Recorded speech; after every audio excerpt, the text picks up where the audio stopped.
হসপিটালে একটা রুমে দুটো বেড ছিল। দুটো বেডে দুটো পেশেন্ট ছিলেন, একজন একটু বয়স্ক, একজন একটু অল্প বয়স্ক। যিনি বয়স্ক ছিলেন তার বেডের পাশে একটা জানলা ছিল, আর যিনি অল্প বয়স্ক ছিলেন তিনি একটু বেশি অসুস্থ ছিলেন। তো বয়স্ক লোকটা জানলা দিয়ে যা কিছু দেখতেন ওই আরেকজন যে ছিল তাকে গল্প বলে বলে শোনাতেন। কোনো সময় বলতেন বৃষ্টি পড়ছে, খুব সুন্দর ওয়েদার, সুন্দর হাওয়া দিচ্ছে। কোনো সময় বলতেন রোদের জন্য ছেলেপেলেরা এসে গাছের তলায় খেলা করছে। কোনো সময় বলতেন পাশ দিয়ে নদী বয়ে যাচ্ছে, কুলুকুলু শব্দে, খুব সুন্দর লাগছে দেখতে। বিভিন্ন রকম গল্প বলতেন।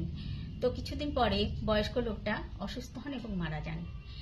তারপরে অল্প বয়সী যে লোকটা ছিলেন তিনি তখন হসপিটাল কর্তৃপক্ষকে বললেন যে আমাকে ওই বয়স্ক লোকটার বেডটা দেওয়া হোক।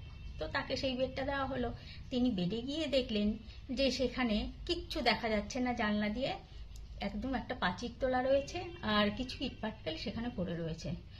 তো তিনি আশ্চর্য হলেন, নার্সকে ডেকে বললেন যে আচ্ছা, এখানে যে বয়স্ক লোকটা থাকতেন তিনি আমাকে বিভিন্ন রকম গল্প শোনাতেন, আমি তো কিছু বুঝতে পারছি না, এখানে তো কিছুই নেই, কিছু দেখতে পাচ্ছি না। তখন নার্স তাকে বললেন, আরে আপনি তো বোকা মশাই, উনি তো মানে চোখে কিছু দেখেন না, উনি অন্ধ, আপনাকে তো খুশি করার জন্য বিভিন্ন রকম গল্প বানিয়ে বানিয়ে বলতেন উনি। তো বন্ধুরা, নিজেকে খুশি করার থেকে অন্যকে খুশি করার মজাই আলাদা। আমরা চাইবো সবসময় নিজের থেকে অন্যকে বেশি খুশি করতে।